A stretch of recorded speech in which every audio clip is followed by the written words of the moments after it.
Hi there, welcome back to Metropolis. Today is November 8th, 2023. Today we have Niall and Sarah from Independent Jewish Voices. How are you two doing today? Doing pretty well. It's hard to answer that question these days, but I'll say I'm doing pretty well. Fair. Yourself, Niall? Same, but thanks for the invitation. Of course. You know, these are important topics to discuss, so thanks for inviting us. Of course. So before we get into the topics, could you tell me a little bit about what you do at Independent Jewish Voices? Absolutely. So we're members of the Montreal chapter of Independent Jewish Voices, which is a national level organization in Canada of Jews standing in solidarity with Palestinians. So we typically do a lot of organizing that often happens behind the scenes. For example, fighting the International Holocaust Remembrance Alliance definition of anti-Semitism, and this kind of work in terms of organizing at a grassroots level, and then also, doing like political engagement. But these days we've been very busy on the ground every day, trying to get out into the streets as much as possible in solidarity with Palestinian organizers in the city and the Palestinian people. Incredible, perfect. I have some questions about the IHRA definition. We'll get to later. First, I'd like us to look at this quote I have, if we could pull that up. So lately, we're talking about the rise of hate amidst these times of war and violence. And here we have a report from the Montreal Police. Montreal Police reported a total of 14 and 38 hate crimes and or incidents against the Arab Muslim community and the Jewish community, respectively, for the time period of October 7th to 25th, 2023. What do you two see these? This kind of occurrence, I guess, how do you, from your perspective, what does that look like? This kind of rise of hate. How do you see that happening around you? I mean, I guess that given the context that we're in, right, which is, you know, the absolute devastating news coming out of Gaza, a genocide. I think we shouldn't be, kind of beating around the bush in terms of words and semantics about what is happening in Gaza right now. What we are seeing also within the institutional Jewish community, there's a lot of violent rhetoric, right, towards Muslims, towards Arabs, towards Palestinians. And we've seen that for the past few weeks, and we've seen it from, government officials in Israel too. So unfortunately, I would like to say that I'm surprised about saying this, but I'm not surprised. I also think that there's a big problem coming from the discourse in certain institutional communities, Jewish institutions that basically equate everything Israel does with Jewish people and Jewish communities, right? So obviously when we're doing that, then Israel committing war crimes and people being mad about war crimes being committed, obviously Jews are going to be targeted. So I think there's a lot of responsibility from the institutional Jewish community to take with regards to these crimes. Obviously something that they won't do, something that they'll deflect on, but I think that it's important to underline that. Yeah, I might add that we, of course, are very concerned about the rise in anti-Palestinian racism and Islamophobia. We have been organizing to try and expose anti-Palestinian racism and how it is embedded throughout Canadian society, particularly in academics. We released a report as a national organization last year called, I believe, The Chilly Climate, talking about the way that there is censorship and academic censorship in particular towards Palestinians in Canada. So anti-Palestinian and anti-Arab and Islamophobic racism is something that we have always been attuned to and something that we're really committed to fighting. I'm definitely hearing from Muslim friends, from Palestinian friends, that it is a moment where that feels really heightened and really amped up. And it's very upsetting for me to hear. And I feel very personally and we're very organizationally committed to fighting that rise in hatred. One of the tricky things about being a Jew advocating for Palestine is that we always have to get asked to confirm that we are against anti-Semitism or concerned about anti-Semitism, when that should be unbelievably obvious. Many of us have family members who have experienced several degrees of persecution for being Jewish. Of course, we are always concerned about anti-Semitism. And in this moment, we have to look really critically at how that anti-Semitism is being interpreted and is being reported on. So as Niall was saying, there is a lot of conflation between anti-Zionism and criticism of Israel, and also advocates for and advocating for Palestinian liberation. That's all being conflated with anti-Semitism. So when we hear about these broad strokes increases in anti-Semitism online, for example, a lot of what people are talking about is actually very valid examples of advocating for Palestinian liberation and criticism of Israel. One last point I'd like to make on this is that police reports are not always the clearest way to actually track rise in hate crimes. There is someone in our organization, an academic named Cheryl Nestel, who has done a lot of really important research, others as well, on police report statistics of hate crimes and how particularly white Jews in Canada feel much more comfortable reporting hate crimes to police and are encouraged by the Jewish institutional community to report these hate crimes to police. We are seeing a bus ad campaign throughout Montreal right now, #Agissons, which is trying to get people to report on incidents of even suspected anti-Semitism. So there are very clear reasons why white Jews would feel more comfortable reporting anti-Semitic hate crimes or suspected anti-Semitic hate crimes than other communities in Canada. And we have to be really careful about how these statistics get mobilized to quash criticism of Israel. Fascinating. How long? I guess talk about these Jewish institutions, right? They're trying to push this conflation between advocacy for Palestine, as well as trying to conflate being critical of Israel, being critical of Zionism, with anti-Semitism. I guess. How long have these organizations been doing this, and kind of what is? I'm kind of curious what their base is in Montreal and how they try to other ways besides this ad campaign, right? Like, what are other ways that they try to push this kind of conflation? I think that, for example, so let's name names, right? Like, we're going to do that game now. I mean, anyways, they do the same game on their side, so we can say it openly. CJA, for example, B'nai Brit, okay, those are very potent institutions within the institutional Jewish community. And I think it's important to say the institutional Jewish community, because right there and then it's important to make the distinction that they do not represent all Jews. They say they do, but they do not. So that's the first point that is very important. It's in the way they show up and in the way they don't show up. When the attack in the mosque in Quebec happened, did CJA show up? Did CJA say something? After that, did CJA actually go to the rallies? We're at the rallies every single year. There's a rally here in Park X every single year at Park X Metro, and I've had the honor to speak at it most years, and I see no representative from institutional Jewish communities. And this kind of, the peddling this narrative that, for example, there's an exceptionalism to anti-Semitism compared to other discriminations. So we can never make, alliances with Muslims, with, for example, Afro-descendant folks or Black communities, because the racism is not the same, right? And that there is a special kind of anti-Semitic racism. Another thing that they do when they do show up is, for example, they only show up on issues that are very close to them. So, for example, they're going to show up on issues that are on anti-Semitism, but very specific anti-Semitism. And what I'm going to say might surprise a lot of people, but it really shouldn't, because these people have a political agenda, and their first political agenda is to support the state of Israel. So when the shooting at the synagogue Tree of Life in Pittsburgh happened a few years ago, CJA refused to come to a vigil we organized. CJA also refused to basically denounce Donald Trump.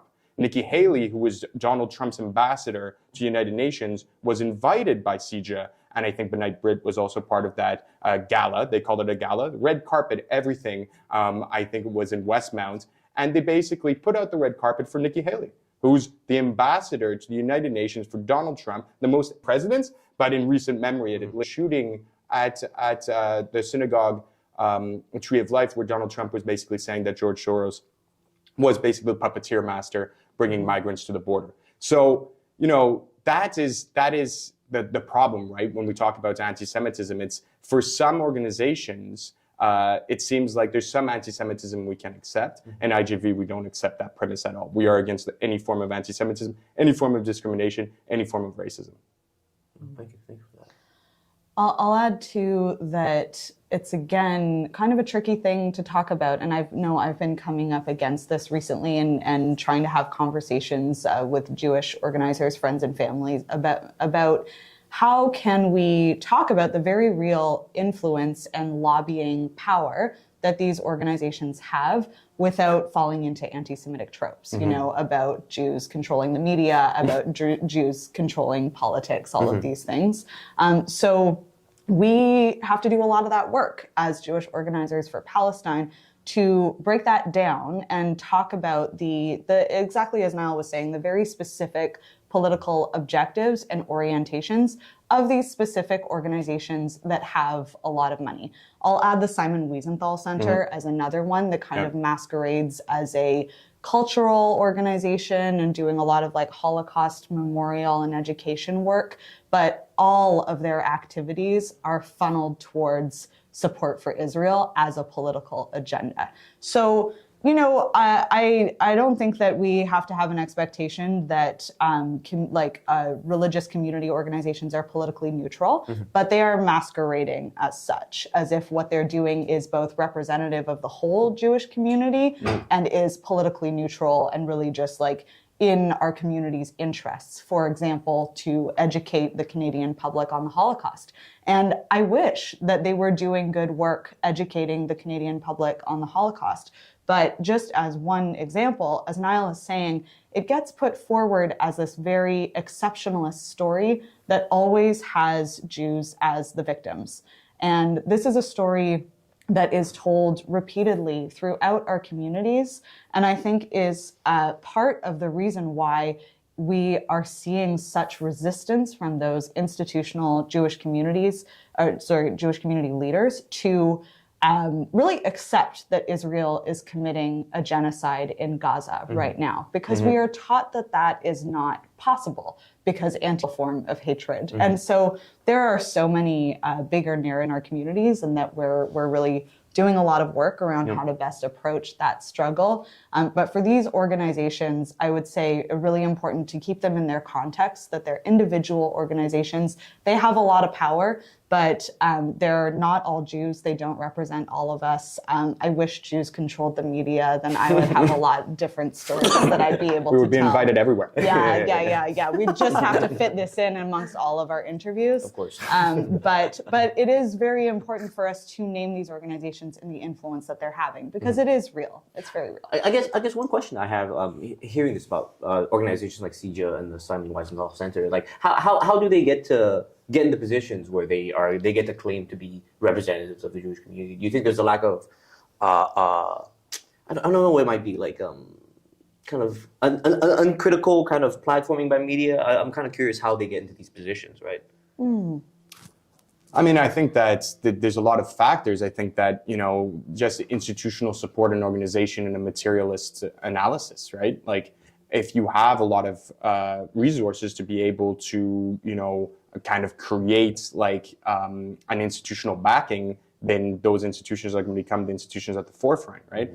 The history of the Jewish community and Jewish organizations within Montreal itself, right, has changed drastically. Right, and I think that is something that we see not just in Montreal, but throughout North America, and probably throughout the world. I mean, obviously, France is a little bit different, but where there are big Jewish communities, we had very progressive institutions at the start. You know, basically before the First World War, going all the way up to the Second World War, before the creation of the State of Israel. And we saw, for example, people like Fred Rose, who was the only communist elected MP in Canadian history elected in the Plateau, right? The Lewis family and the NDP come from Montreal, right? So we're talking about not just, and those institutions, the institutions at that time reflected that, right? Reflected the politics of the community. I think we had kind of the fact that Israel became the main focus. And when I say the main focus, it's from the minute you're a kid, you go to day camp. They tell you at day camp or at summer camp that you have to, like, Israel is the most important thing, at the synagogue, in every single place or forum, Jewish forum, you're going to have this like emphasis on Israel. And that emphasis on Israel is not necessarily because, and this is my belief, but I think that, that's something that I join a lot of fellow Jews that are a little bit critical on. It's not because people actually believe in Israel as a thing. It's just that it's hammered so much into you that you feel like you have to believe it. And if you don't believe it, well, then you're ostracized. You're ostracized from so many things within the community. So we're seeing, and I think this is the little silver lining that is hopeful, is that we're seeing new institutions arise right now, right? We're seeing IJV, Jewish Voice for Peace, if not now. And these institutions really started having a huge impact now, obviously in the current crisis and then ongoing genocide in Gaza. But we also are seeing them ever since, like us, like me and Sarah, I'm 31. I grew up with the war on terror, right? I grew up with 9/11. I grew up with Iraq. And seeing how I was so anti those things, I'm so against all of those efforts, seeing the huge Islamophobia. Which efforts? The American, Canadian, Canada was in Iraq, but Canada participated, in the war on terror, United States, and obviously Israel, that was basically saying during that whole time, well, look, now, we get to have a global war on terror. We've been telling you since forever. And Israel that, quote unquote, perfected a lot of the techniques that were then deployed in Iraq and in Afghanistan and offered intellectual and material support to those efforts, right? So I think that a lot of Jews came out of that period saying the war on terror is absolute, it's terrible. It's terrible for Jews, it's terrible for Muslims, it's terrible for Arabs, it's terrible for everybody who is not part of, the white supremacy apparatus. And I think that's where we see, if not now, we see Jewish Voice for Peace, we see, IJV coming out as big actors, because this is a new generation of Jews that grew up through that are millennials a lot. Obviously, there's a lot of folks that are not millennials too. Not to say that it's all young folks, but it shows that, we're shifting. I think the discourse is shifting within the community. That's heartening to hear. I'm kind of curious what back to kind of your local chapter of IJV. You're talking about conversations with other Jewish community members. I'm kind of wondering if you've seen a shift in the kind of you're talking about the shift in discourse, but I'm kind of curious about how conversations have been shifting over the last few years or even months at this point from your local chapter level. Well, I hate to use the word, but I'll say we're in polarizing times, because I think that we are seeing, on the one hand, a huge influx of support. And young Jews, older Jews who might have been afraid before or hesitant or not had enough information to say that Israel's violence against the Palestinian people is wrong, are now not feeling the fear anymore to speak out. And they are joining us. We know that we are getting tons of new members and inquiries. They're just flooding in. We actually don't know how to handle all of them. We're trying to talk about new member integration.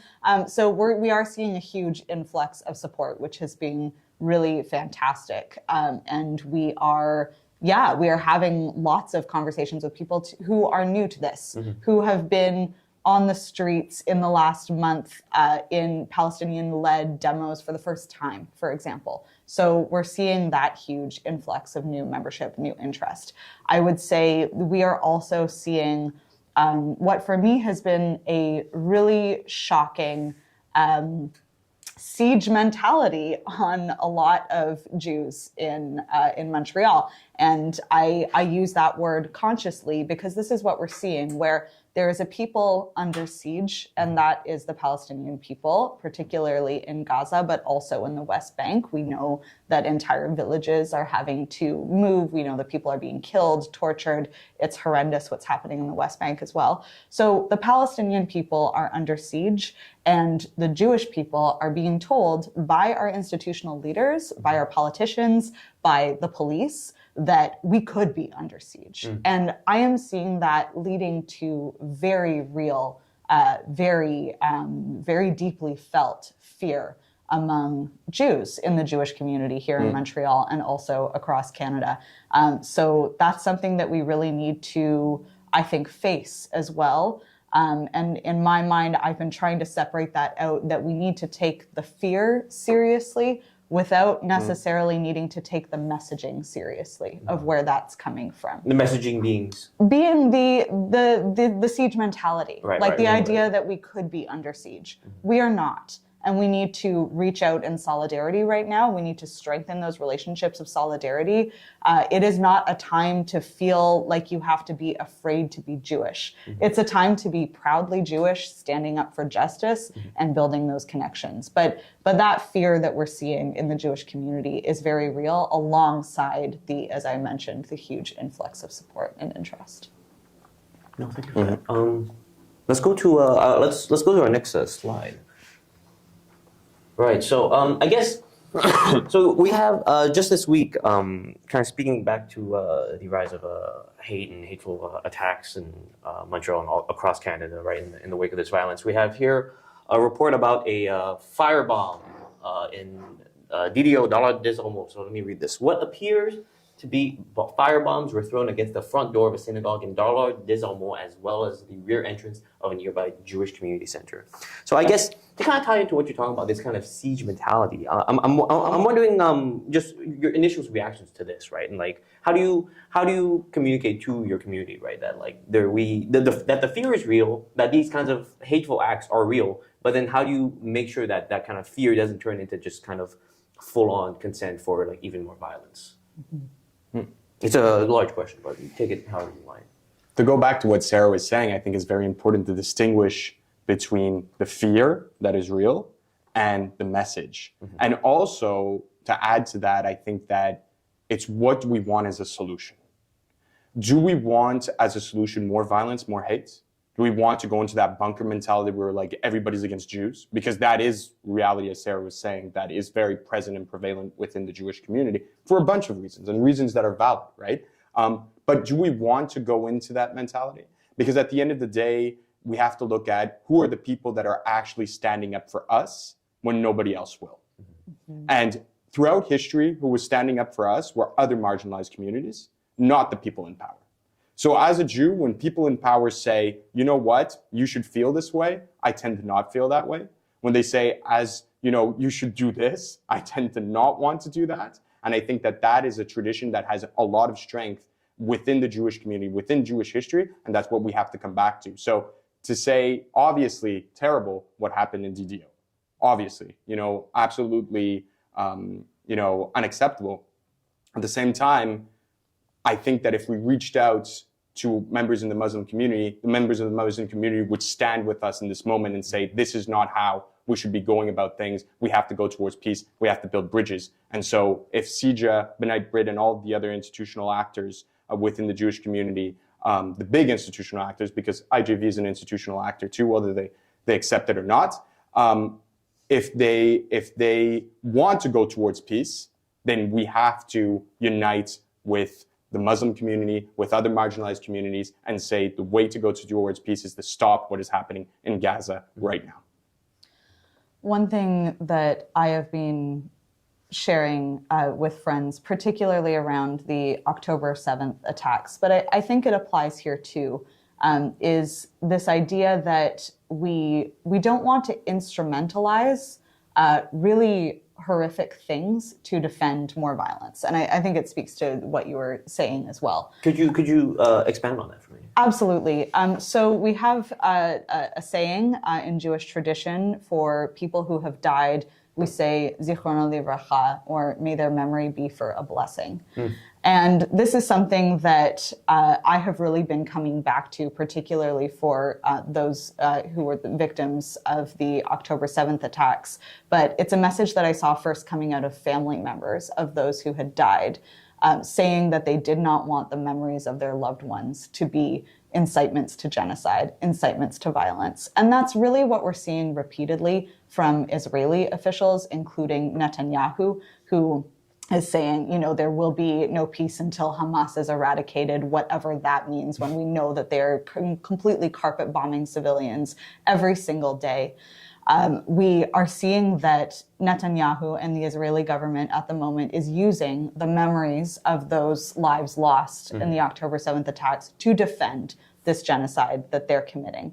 I think at a much smaller scale, attacks like this, which are, of course, horrific and awful, get instrumentalized as part of this larger message that the institutional Jewish community is trying to put out. But also, I won't just say the institutional Jewish community. Again, we're also seeing this from police. We're also seeing this from Canadian politicians, that they want to focus on this moment as a moment of fear for the Jewish community in order to not have to stand up to Biden refusing to call for a ceasefire, for example, in order to not have to stand up and take a stance and call for a ceasefire themselves. They are focusing on, everything that they're supposedly doing to protect the endangered Jewish community, and it's deflecting from what's really needed right now, which is a ceasefire in Gaza. So that's what I mean by this instrumentalizing of these kinds of events. We don't actually have any information about who committed this, about whether it was actually related to Palestine at all. As Niall was speaking to earlier, we never see this kind of broader condemning of white supremacist violence in the same kind of way from the police or the institutional Jewish community or Canadian politicians. And it's often white supremacists who are behind these similar kinds of attacks that we've seen repeatedly. So these attacks are getting picked up and carried along in this messaging that serves a very specific purpose to take the focus off of Gaza. Thank you very much for both of that. Maybe go to the next slide, please.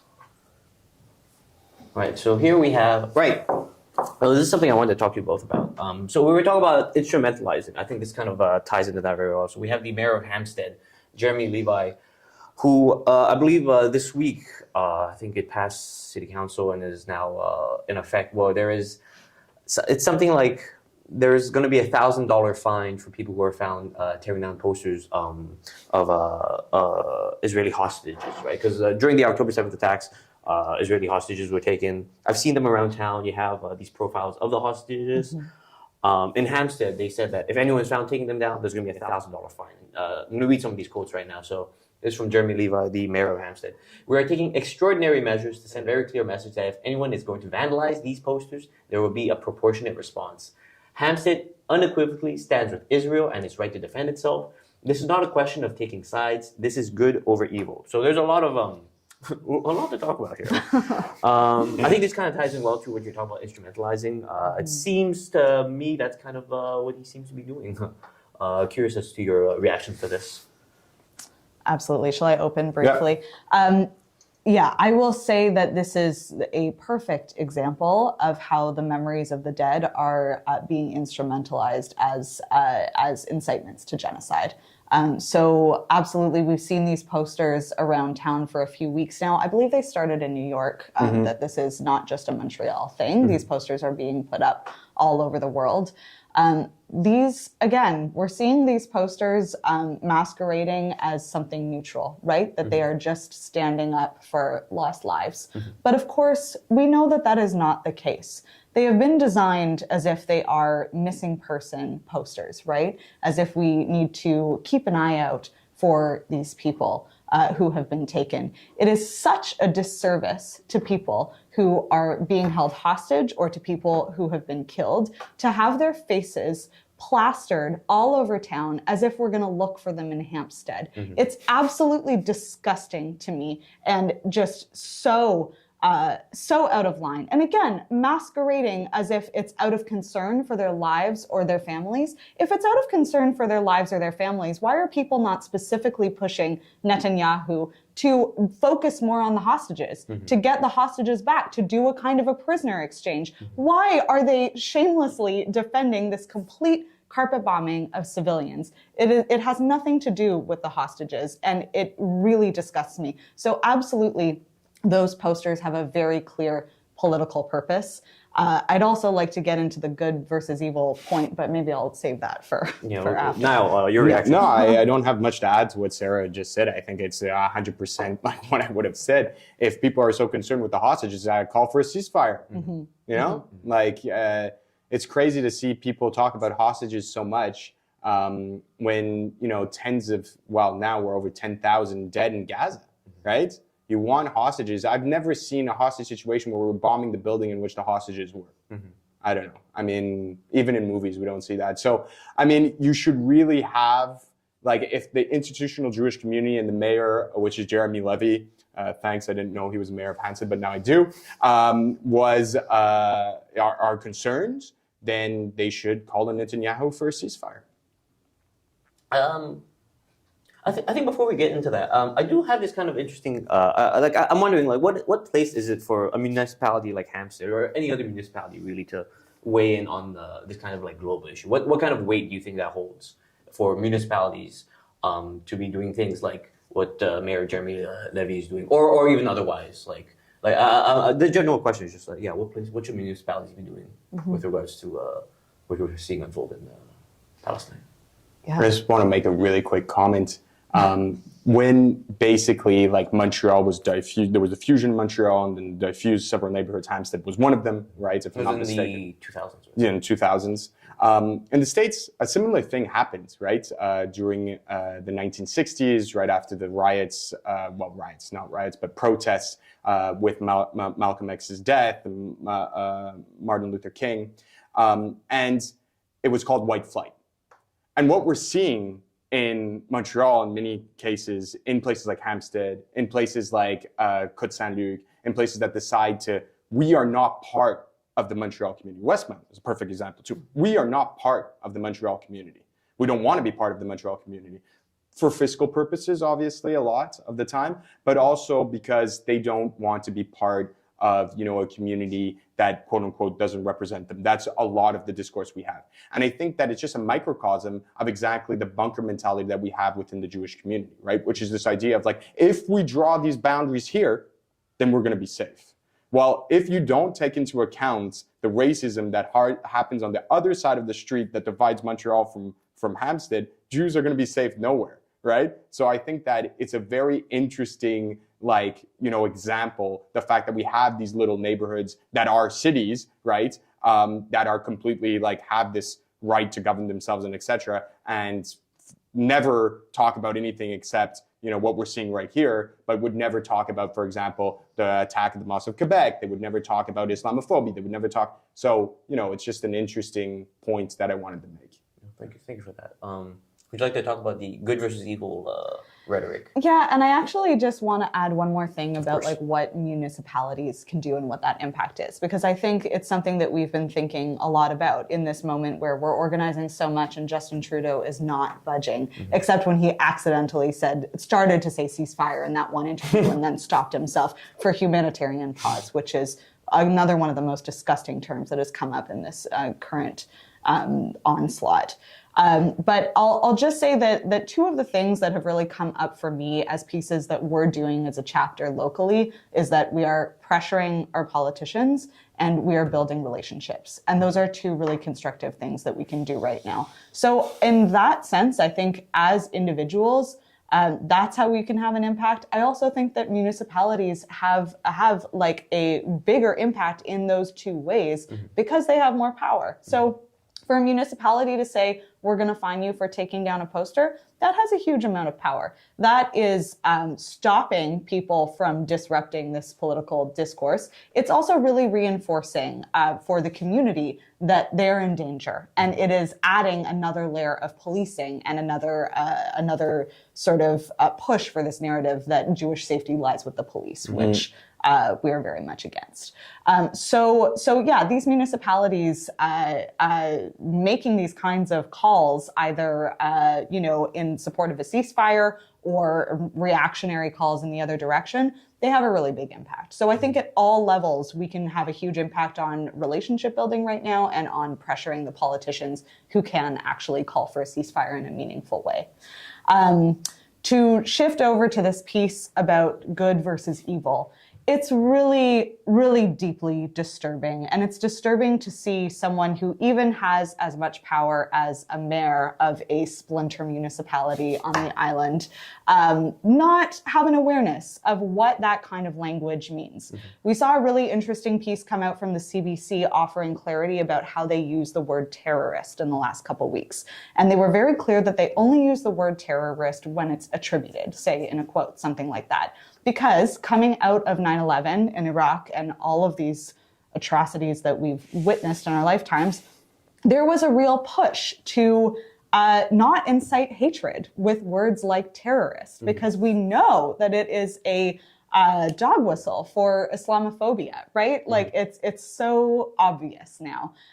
So when we're seeing that kind of clarity coming out, even like from the CBC, for a mayor to not recognize that this idea of one people being good and one people being evil is genocidal rhetoric is like just really irresponsible at best, and incitement to hate at worst, honestly. We're seeing very clear messages of hate coming from Israeli government officials, statements, Twitter accounts from Netanyahu, this kind of language around children of the light, children of the dark, referring to Palestinians as animals. This is something that has really affected people that I know, that I'm close with, who grew up in the shadow of the Holocaust, Jewish people who were very familiar with that language and remain very familiar with that language being used against us. We know that that's genocidal rhetoric. And so that's what we're seeing from the mayor of Hampstead. And it is, at best, extremely disappointing. Thank you for that. Thank you for that. Can we get to the next slide, please? All right. So thank you for those comments on the mayor of Hampstead's kind of genocidal language. I'm like to shift focus right now to a little bit of our favorite premier here. Papa Legault. Papa Legault. Niall's words, not mine.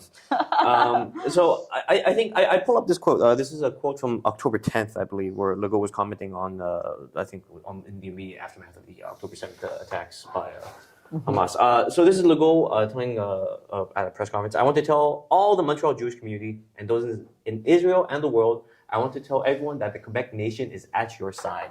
And I'm kind of, I picked this quote because he does this thing of kind of turning the Jewish community, the Montreal Jewish community, into this kind of monolith. Not even just the Montreal Jewish community, right? He's like, and those in Israel and the world across, into this kind of big monolithic community, and how he has their support, specifically Quebec, the support of the Quebec nation. And I kind of want to get your opinion on that quote, and kind of, I'm kind of curious if you could unpack this kind of like a framing that he's doing here, because I feel like this kind of ties in well to what you're talking about before about the kind of the conflation of like the Jewish community in Israel, and then you have all these Jewish institutions as well, right? That kind of claim to speak on behalf of all Jews. But yeah, if you could react to that.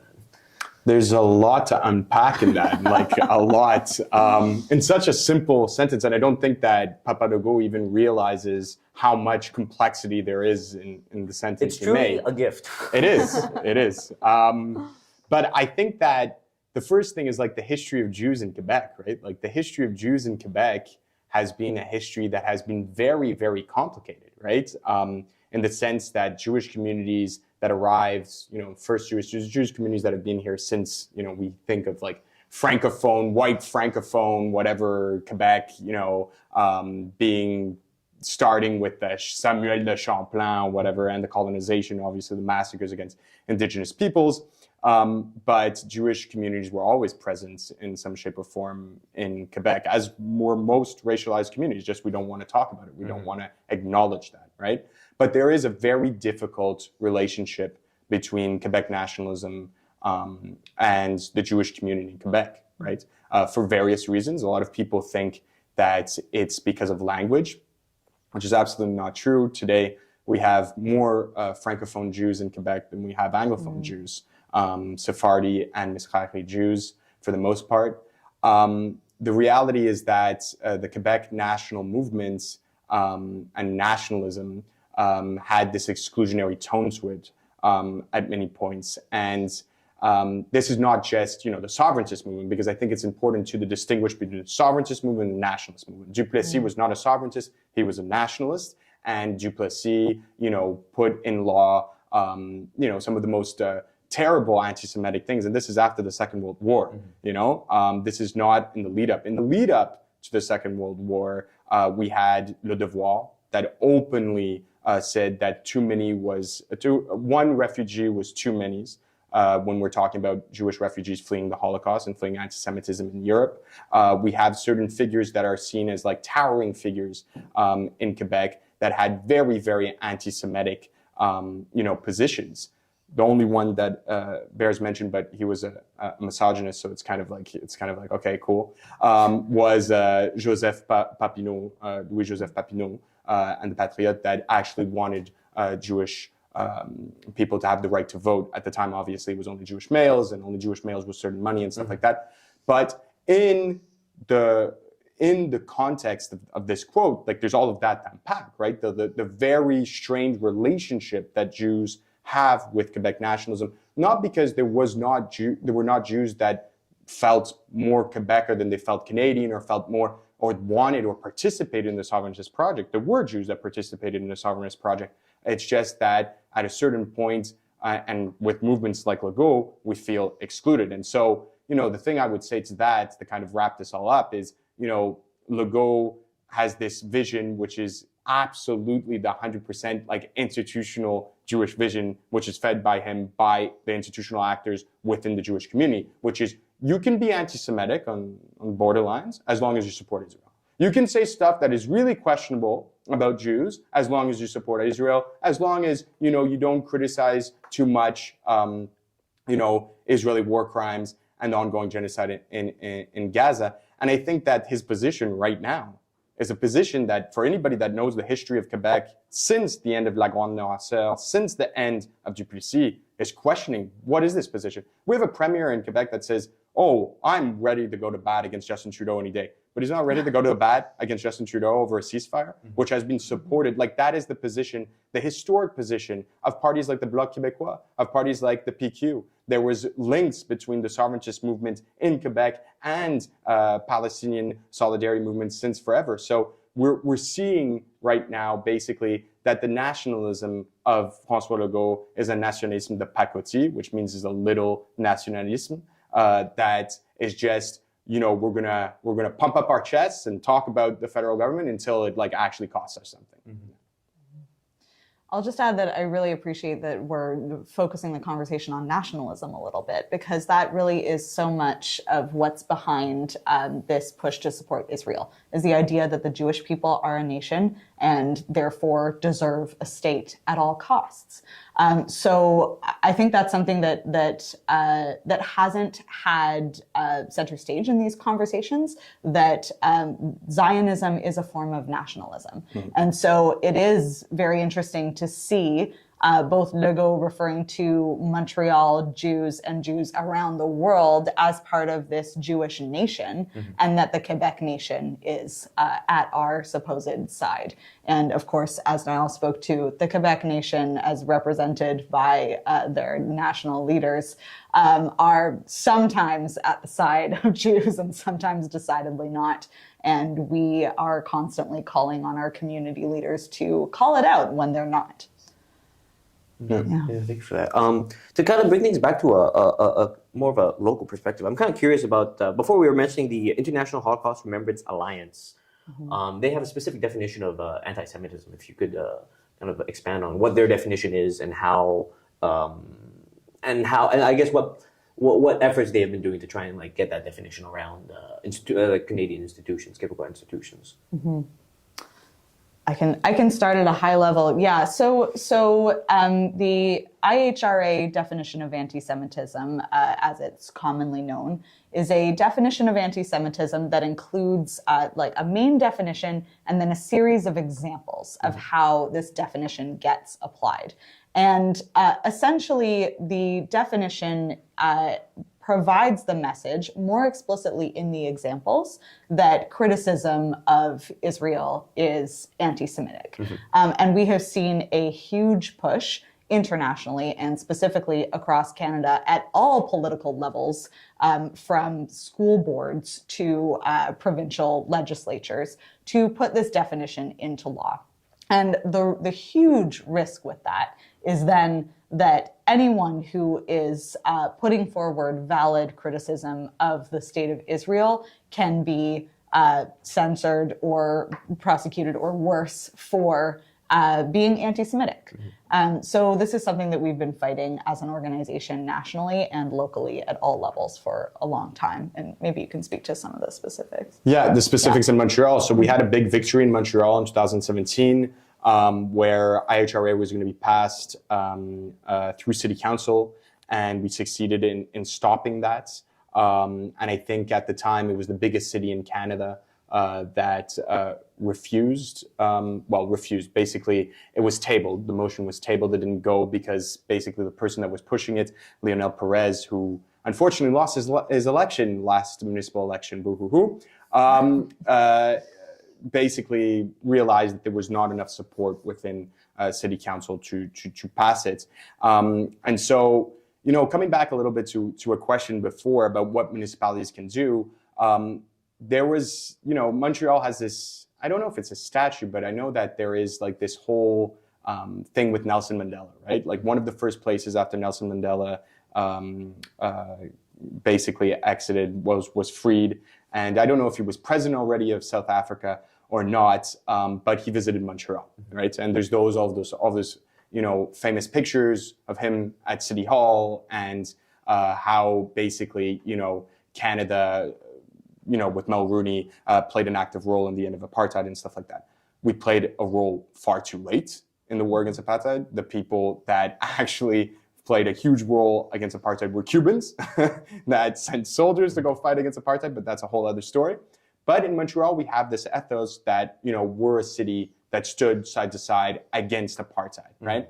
And I think there is a big impact that a mayor can have, for example, that Valérie Plante could have by basically calling for a ceasefire, right? That city councilors could have by calling for a ceasefire. Because if they do that, then we're sending a message that this is not, just, what the media's kind of depict as like marginal voices, but they're people here, they're cities, they're representatives. And we always think of this like federal, provincial levels as being like the biggest, like the more honorable, whatever. But the municipal level, the closest to the people. And I think the municipal level also represents per capita a smaller number of people, so they can offer, better services or et cetera. And they're also closer.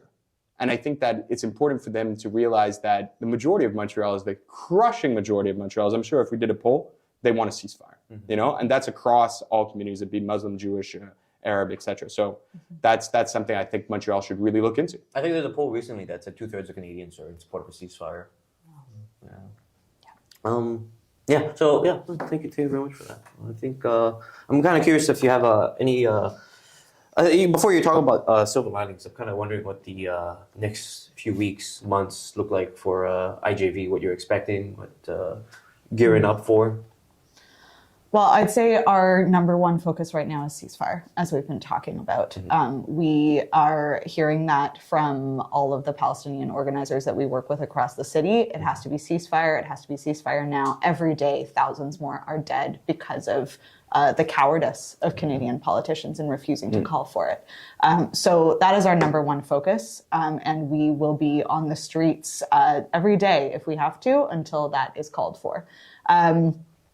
Beyond that, we've got a lot of work to do around connecting the current genocide that Israel is waging against Gaza to the occupation more broadly, and that Israel is an apartheid state that is occupying Palestinian land, that it has the Palestinian people under occupation and under many overtly fascist policies and fascist leaders, while claiming to be the only democracy in the Middle East.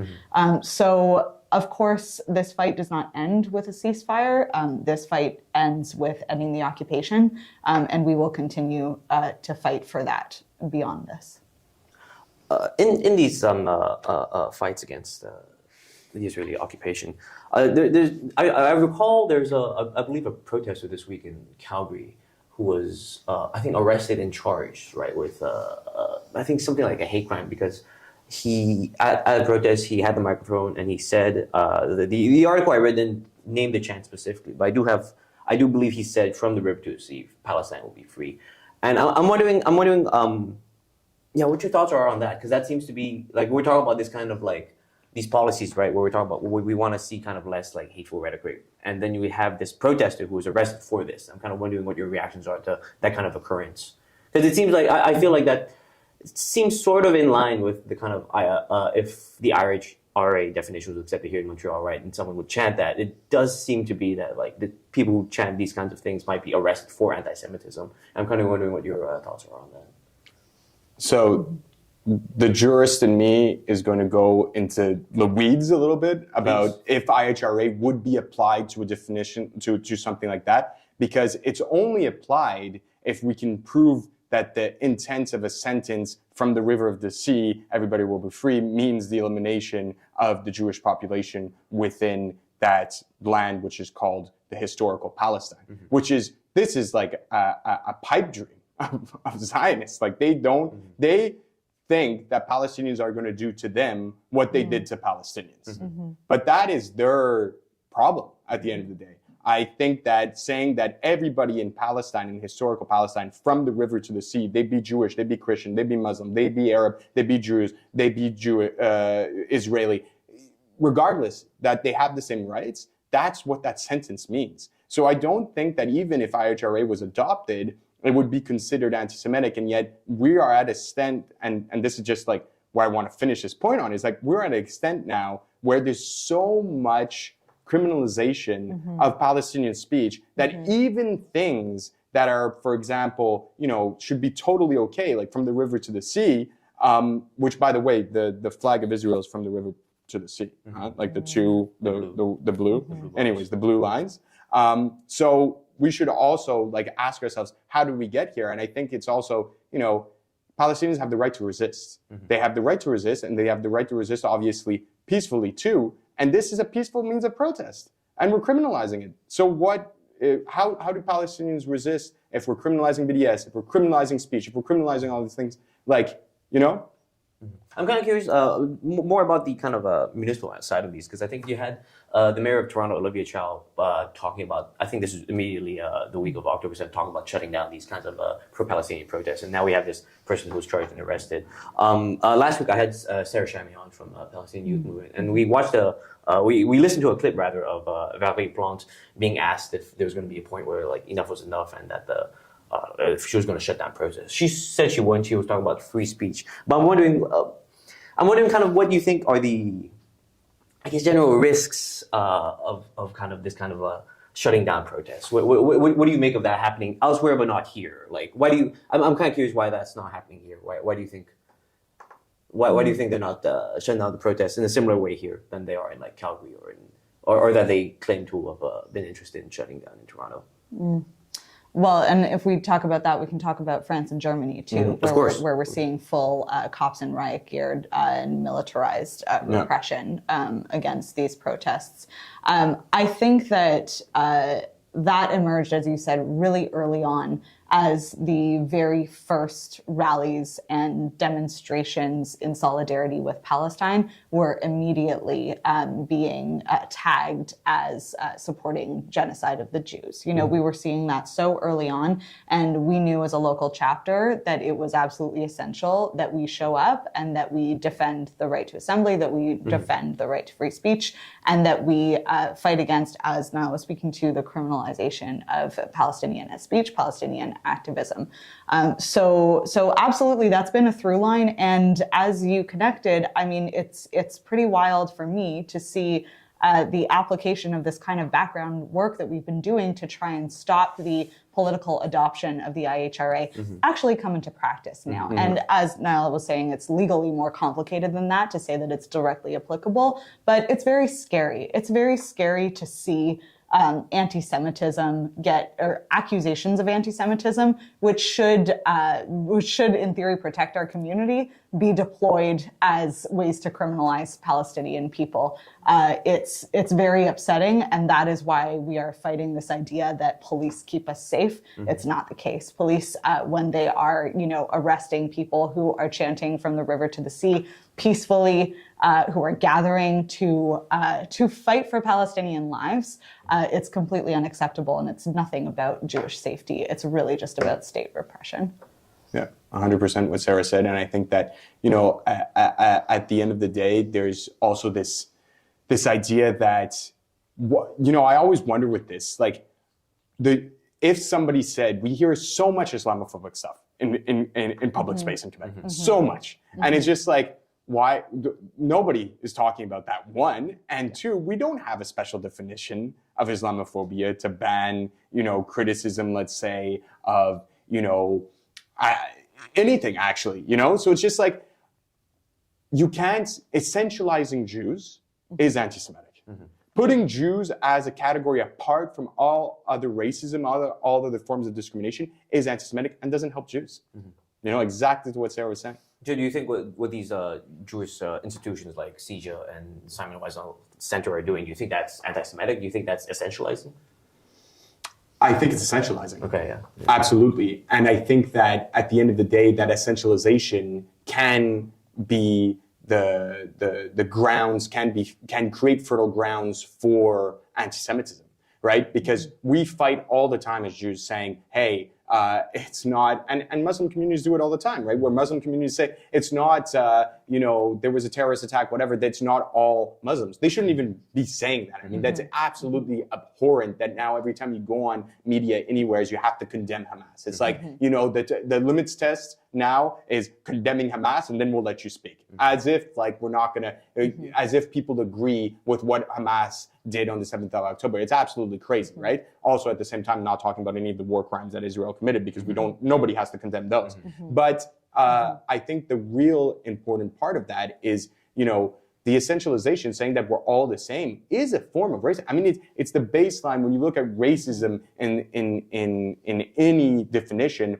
The treating a whole group as one, as a monolith, is racism at its most pure form, right? So we have institutions that are doing that for a political purpose, which is support of Israel. And it leads to this us versus them, for sure, because us is the nation and we're one group and we're unified. And it's completely absurd. We have so many Jewish cultural jokes about how if you get two Jews in a room, you have three opinions. And it's absolutely the case. And as Niall says, there's a political motivation behind pretending that we're all the same. Yeah. Well, I think it does with my questions. Any final thoughts for our viewers? Where can people follow Independent Jewish Voices? Well, our chapter just got our very own Instagram account. So find us on Instagram at Voix Juive MTL. You can also just Google Independent Jewish Voices Canada and find more information about the national level organization. And I think in closing, I just want to say thank you so much for having us on. And I want to just express my support and huge gratitude to everyone who has been taking to the streets in the last 4 to 6 weeks, however long it's been, who has been supporting Palestinian voices in the city and calling for a ceasefire. Don't give up hope, keep pressuring your politicians, and keep building relationships locally. 100%. Terrific. Thank you for having us, Kalden. Of course, thank you for coming on. Really appreciate the discussion. We'll be right back. Welcome back, everyone.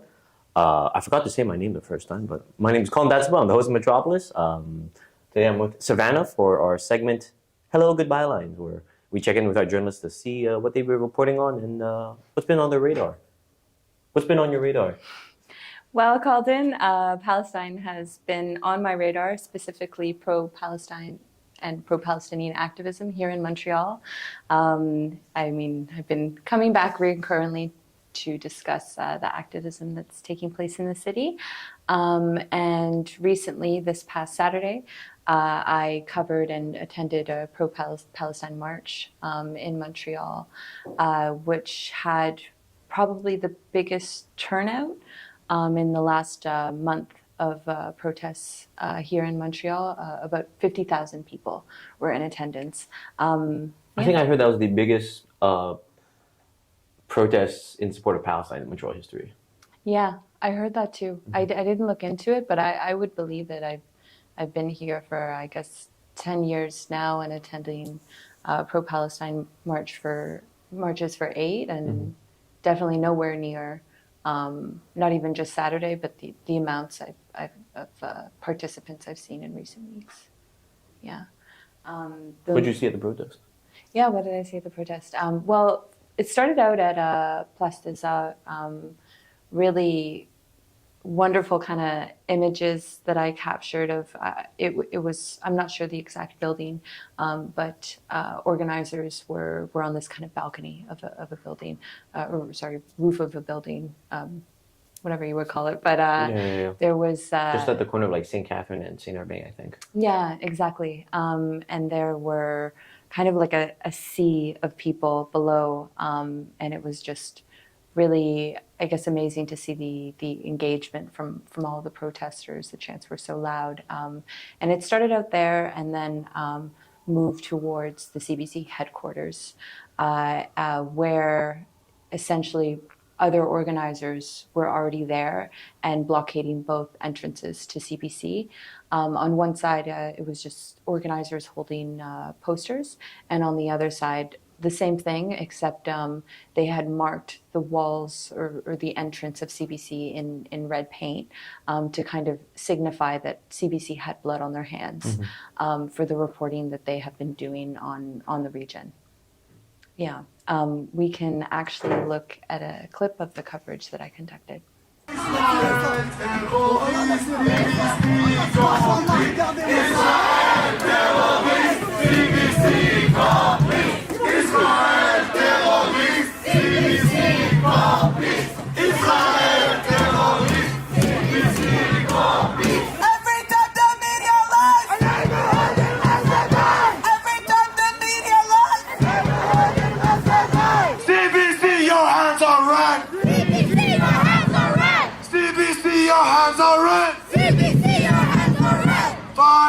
Children dead! 5,000 children dead! 5,000 children dead! 5,000 children dead! CBC!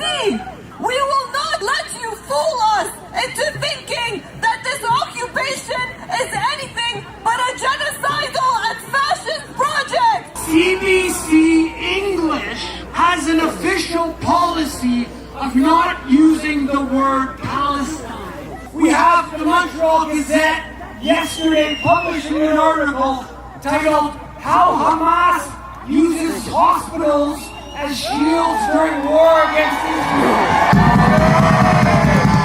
The media reflects power. In this case, they uphold and they follow the U.S. empire, the Canadian government, the Israel lobby. Every time the media lies!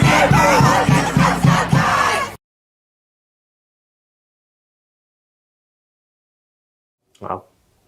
So then we had a clip from Saturday's protest where we see really the finger pointed starkly at the Canadian media and how the language they use, the framing is complicit in upholding U.S. empire, as the speaker was saying. I think this ties in well to the coverage you've been bringing to Hello Good Byline for the past few weeks. Any further thoughts on this? Yeah, I wanted to bring up one of the chants that was highlighted in this video, but also said throughout the protest. Every time the media lies, a neighborhood in Gaza dies, and just kind of dive into what that means. And we've spoken about manufacturing consent in the past, and essentially what this chant is trying to get at is that when not just CBC, but media outlets ignore that this issue stems far beyond October 7th, and essentially frame Palestinians as terrorists and, that Israel has the right to defend itself. It's essentially allowing for Israeli occupation, the killing of Palestinians, and also the support, military support by Canada and America. And these are just kind of what they're trying to get at with these chants. I think I especially wanted to bring it up because I know as you were just speaking on the last hour of your show, there's been a lot of misrepresentation of these chants and kind of equating them to anti-Semitism as well. Right, yeah, specifically we were highlighting the chant "From the River to the Sea" because there's this understanding that I think there's this understanding that would mean the erasure of like any kind of Israeli people there, but usually it's something from the Israel lobby, and I've seen a lot of posts talking about how the rhetoric of that is reflective. Specifically, it's what's the word used? It's reflective not of Palestinian aims, but of Israeli kind of attitudes towards what that might mean. It's just I think someone on Twitter was saying it's them telling on themselves of their own kind of perspective, right? It's like it's in the same way that people worry that like land back means just getting rid of white people, right? It's hardly about that. Yeah, I've been having conversations with a lot of people about that recently. The whole ties from the river to the sea and land back here in Canada. I think that just kind of speaks to the fact that there aren't enough conversations being had about land back here and as well kind of breaking down what is decolonialism in terms of Palestine and Canada as well.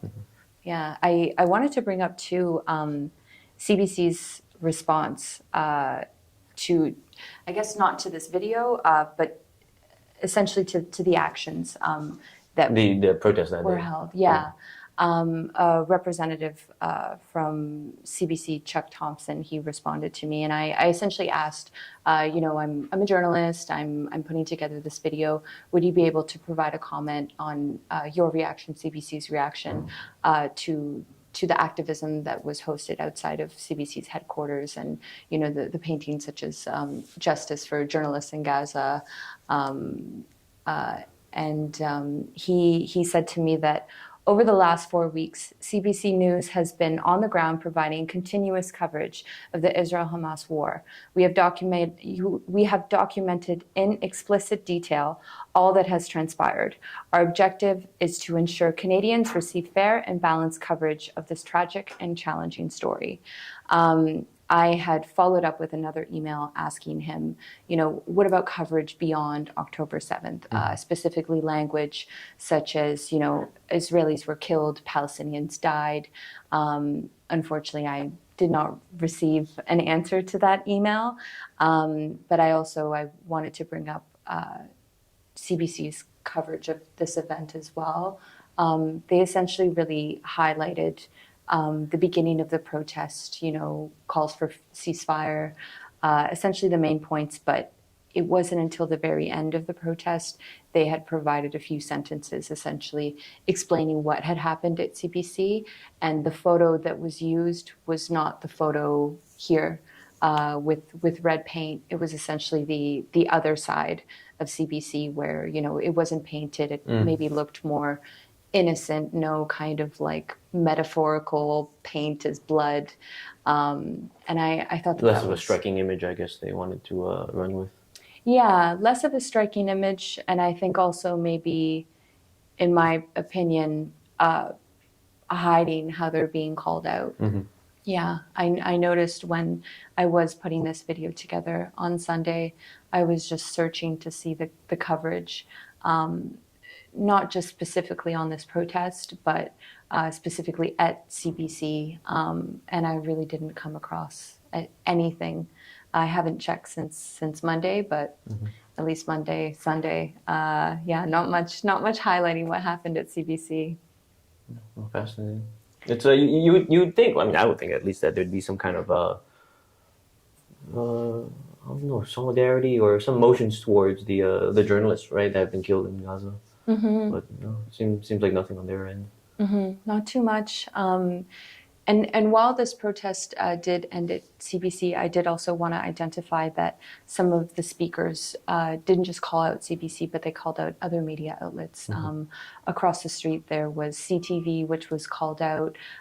They also called out TVA, and they also called out the Montreal Gazette. And I wanted to play a clip, a part of a speech presented by Yves Engler, where he called out recent coverage by the Montreal Gazette. Let's watch this clip. We have the Montreal Gazette yesterday publishing an article titled "How Hamas Uses Hospitals as Shields During War Against Israel."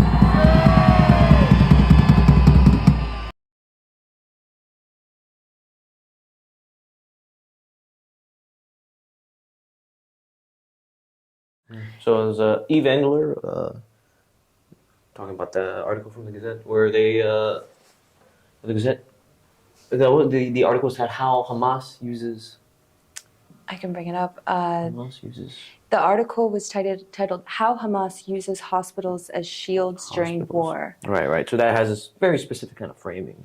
It does, and I thought it was interesting when I was working on the video on Sunday.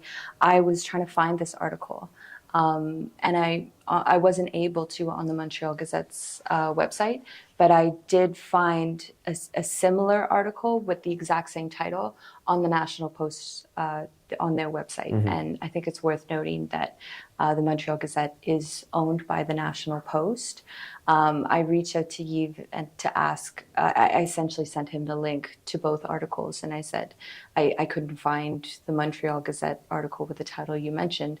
Does this happen to be the same article? And he said yes, and essentially confirmed that the title had been changed. I reached out to the Gazette. I haven't heard back, but I think it's kind of interesting to note who owns the Montreal Gazette, because there has been a history of essentially control in the narrative by the National Post towards the Montreal Gazette. You know, a few years ago, the Montreal Gazette's editorial board essentially endorsed former Conservative leader Andrew Scheer.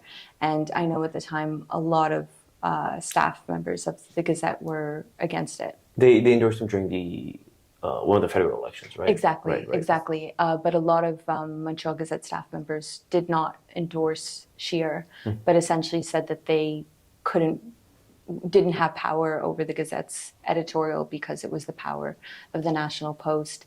And I just bring up that example because I think it's worth noting when large media outlets own, small local outlets, it affects the narrative. And I think that, certain local outlets aren't maybe as able to represent, the city of Montreal or wherever they're based. Because there is, this ownership and this kind of control of what they're allowed to be published and, what has to be published. There's a certain editorial line that is pushed from above, right, from the people who own it at Post Media. Exactly. And I wanted to kind of go back a bit to manufacturing consent, because while I will touch on CBC a little bit more, I just kind of wanted to use some more intense images that were used by Time magazine, which is an American magazine. But essentially this was during George Bush's war on terror. And Time magazine had really, furthered the rhetoric that there was weapons of mass destruction and, Americans were patriotic and kind of warriors for essentially occupying Iraq. So we could look at the first image. This was Mom Goes to War, and it was published on March 24th, 2003. All right, so just for audio listeners, so right now we're looking at the March 24th, 2003 Time magazine cover.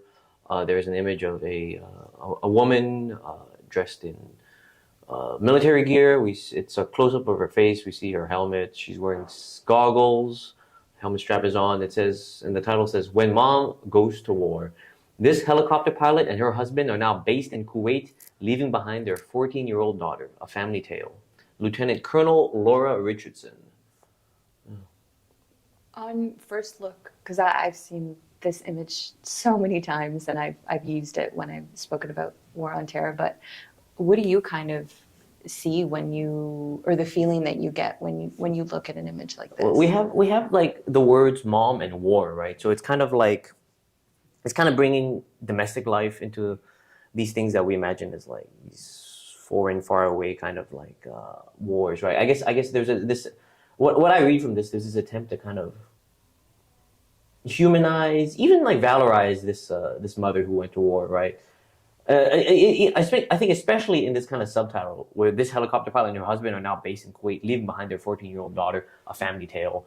And I think the picture they use is one of like, she's kind of looking into a distance, she's kind of scanning the battlefield this the image here, and I think especially the wording seems to try to valorize her, try to make her this kind of figure this motherly figure who put her work, her duty as an American military, as a member of the American military. She put that her job before her family, right? So, and I find especially in like, I mean, in a lot of places, right? We have this idea that like family comes first, and here we have this kind of portrayal of this woman who chose not family first, right? It's like her and her husband did not choose family first. Her and her husband chose going to war for the United States before family, and I think that's what that line about leaving behind their 14-year-old daughter tries to evoke. And I guess what the editors and people behind this photograph were trying to do is they're trying to kind of create this question of like, oh, why did she leave her daughter behind? Why did her and her husband leave their daughter behind? Is it for some good reason? And behind the actual like language of the photo, there's not really any, I guess, criticality to it. This seems to kind of portray her in a not necessarily a positive light, but kind of I guess there's a trust in her. There's a certain kind of bravado she appears to have in this photo. I think what's presented is a story of sacrifice. Yeah, exactly. And heroism, that Americans are, they're giving up their family, they're giving up their normal lives in the States to, fight for America, whatever that means.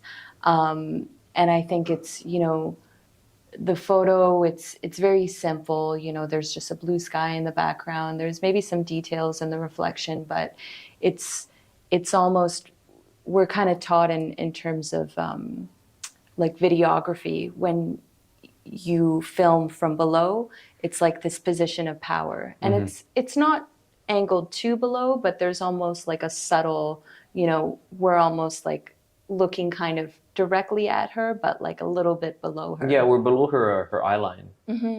So she's standing a little taller than us. We can see underneath her helmet a little bit. Yeah, no, I absolutely see that kind of thing you're talking about this kind of angle, right? Yeah, absolutely. And I wanted to contrast this with, this was again posted on March 2003, published on March 2003, and a few months later on December 15th, 2003, this next image was the cover of Time magazine. Sorry, we could go back to, I think back one more. What should the I think, yeah. So anyways, I'll just detail it a little bit, but there was another image, another cover used by Time magazine, where it represented Iraqis as terrorists, essentially. I'm just going to pull it up to see the title.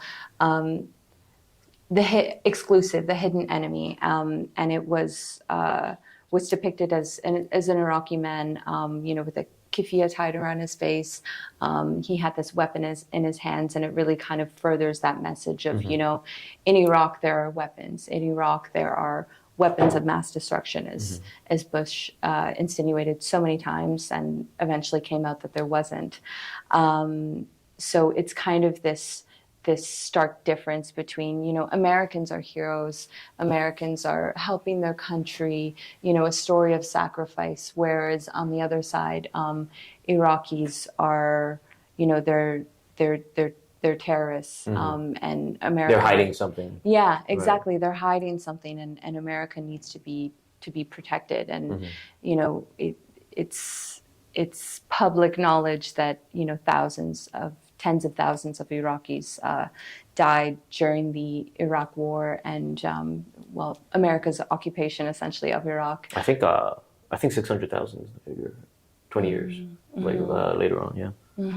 Yeah, and there's still lasting impacts. Of course. But it's just kind of, I wanted to bring this up because I think now we're kind of seeing, two different sides, and they're so polarized, and the same kind of thing is being done where Palestinians are being viewed as terrorists and represented as terrorists, where Israel and also Israel's allies, Canada and America, are defending Israel's right to defend itself, essentially.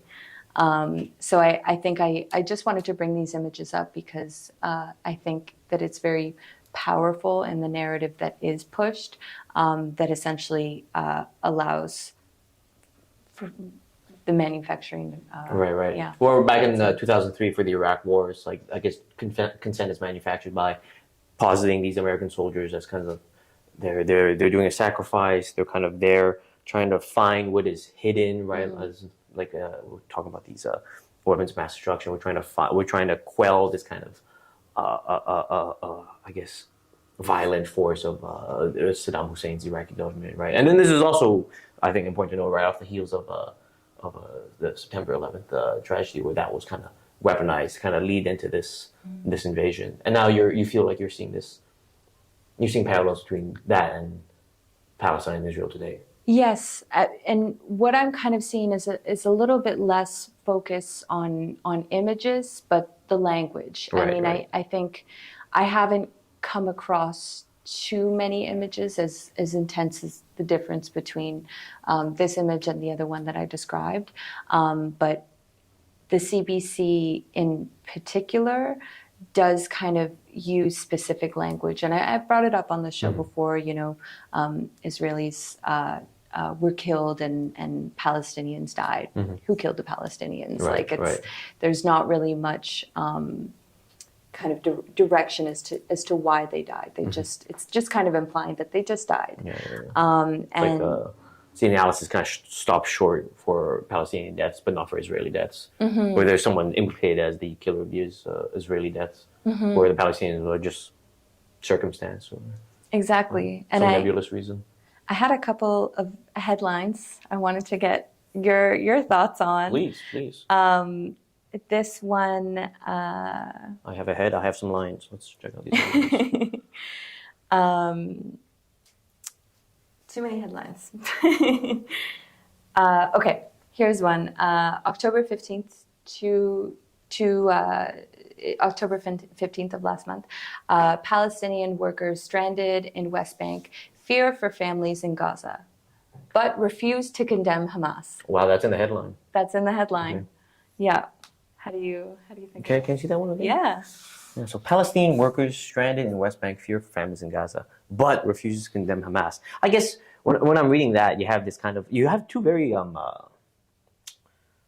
different perspectives on that, right? Where the first kind of line, Palestinian workers stranded in West Bank fear for families in Gaza, where you have the kind of they're stranded, they're fearful, they're kind of like there's this.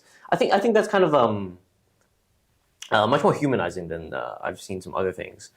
But then it's just like you're talking about like a few weeks ago, right? About this kind of need to condemn Hamas, where I guess the editors feel that it's necessary to have that kind of condemnation, or they feel that it's, I guess, a prerequisite for like their fear or stuff like that, or they want them so badly to kind of distance themselves to Hamas to try to, they want them to place their fear, their frustrations with being stranded against West Bank to Hamas, right? To families in Gaza. But you have these people who are obviously going through an incredibly difficult period in their lives, who are not really, I don't even know if it's willing to condemn Hamas, but it just seems like such a loud, totally, I want to say like tone deaf kind of addition to this headline.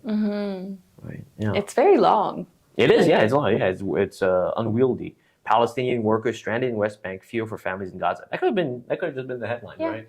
But then you have this thing where their refusal to condemn Hamas is added as like a but. It's like they're fearful, but why won't they condemn Hamas, right? It tries to create that kind of strange distinction.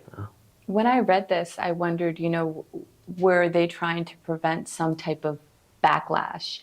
But then being CBC. Right. But then I also remembered that CBC has turned off their comments. Oh, right. So people can't comment on the article. I mean, people can, give backlash in other ways, can share it on their own platform. I just thought it was such a bizarre article. Yeah, we have the subline, the subheading. These Palestinian men blame Israel for the war that is putting their families in jeopardy. No, as opposed to Hamas, I guess, which is what the condemnation they wanted is. It seems like such a leading question. There's this hunger to condemn Hamas. What's another headline you have for us? I have one more. Israeli PM says no halt to fighting in Gaza until Hamas returns hostages. This one is a little more subtle. I don't know if you wanted to comment on it first. The Israeli Prime Minister says no halt to fighting in Gaza until Hamas returns hostages. I think it's interesting they use the word fighting, right? Because it's like, it seems incredibly. I think when you imagine a fight, I mean, for me, I imagine like something like a UFC match. You imagine two people who are like at a certain kind of similar level, kind of like duking it out. But I feel like the reports we've been getting from the ground has been mostly one-sided, mostly these massive bombardments from Israel. I think the Palestinian death count, as Niall was saying, is like above 10,000. And it's something like, I think I read this quickly yesterday where of those tens of thousands, it's something like the IDF is claiming 60 of them were Hamas soldiers. And they're trying to be like, so out of the 10,000, we were able to get 60 Hamas soldiers. And it's like, it's something like, it would be like, that's a civilian percentage, death percentage of like 90%, right? So it's like, to me, like to claim it as fighting is so, I don't know, irresponsible. I think they didn't put a quote around that either. I mean, he says no halt to fighting in Gaza until Hamas returns hostages. Yeah, so I guess the picture that headline paints alone is this thing of like, oh, we're trying to release those hostages. The reason we're doing these bombardments is for those hostages. It paints it in a specific light where there's this constant fighting, there's this kind of like trading blows, and they're just trying to like return the hostages. Where I think Hamas, I believe they've offered a prisoner exchange, and it seems like Netanyahu has avoided that. And I think there's even been like protests in Israel against Netanyahu from Israelis whose families have been taken hostage, and they're like telling him he has blood on his hands because he's refusing these kind of deals to trade the hostages. And for me, anyways, it seems like it's not really about the hostages, but this headline makes it seem like it is about the hostages. Or instead, the hostages are being instrumentalized, as Sarah might have said, to just continue the bombardments on Gaza and the violence in the West Bank as well. Yeah, I agree 100%. And it's just saying fighting is such a bad way to represent it, when even it's recently been said the amount of bombs dropped on Gaza extends the amount that was essentially dropped on like Hiroshima and Nagasaki. And Palestinians are being told by Israeli officials, go move here in the Gaza Strip, go move there, but then they're still facing bombings, violence, wherever they're told to migrate to, and it's not fighting. No, not at all. Yeah, no. It's the headline portrays. I mean, if like you didn't know anything about what was happening over there, if you didn't do the research, you would think that like, oh no, they're just trying to like save those hostages, right? Or if you look at the actual if you look at other kind of sources about it, it doesn't seem like the hostages are that much of a concern to them. At least from a I mean, if the hostages were concerned, then it would be just, I don't know, like a bad strategy to bomb the places where the hostages are. They're at risk of getting killed. Yeah. That's all the headlines I had, at least from the past month. But I did kind of have a response from Chuck from CBC, who said, since October 7th, we've had balanced, fair coverage. I made a video for CUTV. We actually did kind of like a series of ads where I highlighted coverage by mainstream media outlets, most notably CBC, on Palestine. And I kind of chopped up different headlines behind me in the video to essentially just show that the critique of coverage extends far beyond October 7th. We could check out that video. Yeah, please. Great start. Are you tired of mainstream Canadian media's coverage of Palestine? An Israeli raid in the occupied West Bank. Rockets from Palestinian militants today aimed at Tel Aviv. More than 150 Palestinians have been injured in clashes with Israeli police in Jerusalem. Unlike the CBC, we're not afraid to talk about Palestinian human rights in our coverage. We won't call it Israeli forces versus Palestinian militants, or call Palestinians standing up for their human rights and religious freedoms as clashing with Israeli forces. We're not afraid to report when respected human rights agencies denounce apartheid and ethnic cleansing. Keep up to date with local Montreal news and how companies in Montreal have contributed to genocide in Palestine.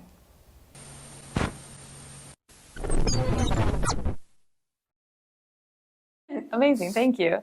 It's very short, but I think it just kind of shows that, the language and the framing of, Israeli soldiers versus especially militants. Yeah. That stuck out to me. Because these Palestinians, they're not always Hamas soldiers. Often they're just Palestinian civilians. Of course, yeah. And you also, there's not just Hamas either. You have multiple factions, right? Exactly. Yeah. No, the word militant does have a certain kind of makes it sound like aggressive. I mean, any kind of military thing is I think naturally aggressive. Right? I think soldier is aggressive as well, but soldier sounds like you have like the backing of like this organized, professional, patriotic. Patriotic institution. People will hear about, oh, I was a soldier over there, and it was like, oh yeah, you were serving your country. It's like, oh, I was a militant, and people are like, oh, that's like, people are kind of like militant serving my country. Yeah, and people are like, oh, what are you talking about? It's like, I don't know. You have there's a stark kind of a difference there. I mean, maybe not stark. There's a very subtle difference between, I guess, respectability, right? Yeah. The soldiers are kind of respectable. They're kind of disciplined. Where militants are just kind of like, I guess, my initial kind of like, when I think of militant, I don't think of I don't think there's like a Veterans Day for militants. I think when I think militant, I think something that's like disorganized and it's kind of like improvised, and it's, I guess it paints a picture of what's the word I'm looking for? Something less professional, less clean than soldier, right? Rogue, yeah, exactly, yeah. No, it's interesting because it makes me think of that quote, right? One man's freedom fighter is another man's terrorist. So it's also flipped, I think, something like that. Anyways, yeah. What do you make of that? What do you make of the? I mean, I've been kind of like looking at this type of coverage, like analyzing the way Palestine has been represented by media outlets for a while, but more specifically by the CBC since 2021. And I think it's interesting to see that publicly there's a pressure being applied, especially at these protests, where, organizers and participants are not just marching to the U.S. consulate, the Israeli consulate, governments with immense power that are contributing to the killing and mass displacement of Palestinians. It's also showing and kind of pointing the finger at media outlets and how the language that they use, the framing that they provide, also does uphold occupation and allow essentially for genocide. And it's kind of coming back to the whole, pro-Palestinian activists or Palestinian activists being interrupted when they're trying to, essentially invited to a show, interviewed, and trying to explain, what Palestinians in Gaza or the West Bank are experiencing, or in Jerusalem as well, and are essentially just interrupted to be asked if they can denounce Hamas. I saw it in Ottawa a few weeks ago. This man was asked a question by the CTV journalist, and the journalist, he was trying to answer, and the journalist just kept asking a question, asking multiple questions, and then was like, essentially after 3 questions, was like, I mean, can you even condemn Hamas? And it's like, I mean, let him answer at least one of your 3 questions first. It seems very seems like he's, rather than trying to listen to the answer people will provide or listen to someone's perspective as they want to frame it, he's trying to force his kind of framing onto them, right? Exactly. Yeah. Disappointing. Also, kind of insensitive, rude even. Yeah, very rude. Yeah. I was getting frustrated watching it.